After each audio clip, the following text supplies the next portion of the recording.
You talked about all the delays and all of the back and forth between the government and Donald Trump's team to try to get these documents back before the search warrant was authorized. And in this search warrant, in the affidavit, you do see the words obstruction, potential obstruction.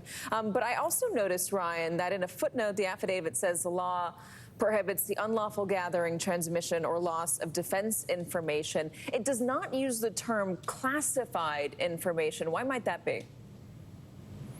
Yeah, classified information isn't really what the law is actually all about. It is about this national defense information retention. So, the classifications are important, but they're not necessarily what the eventual charge will be. Of course, none of these documents altogether were supposed to be in Donald Trump's possession, regardless of their classification level, regardless of whether they're national defense information, because they're all supposed to be stored by the National Archives and controlled by the National Archives in a way that he would have access to, but not in his storage, because those documents properly belong to the American people who can study this in the future, who are going to be looking back at the Trump presidency and just trying to decide what the heck happened over those 4 years. They're going to need those documents to look back on. And the idea of a former president squirreling those away is exactly why the Presidential Records Act was created, to make sure that these were maintained. It came about after Watergate to make sure, that Richard Nixon, after he sort of took some documents away, they wanted to make sure in the future that that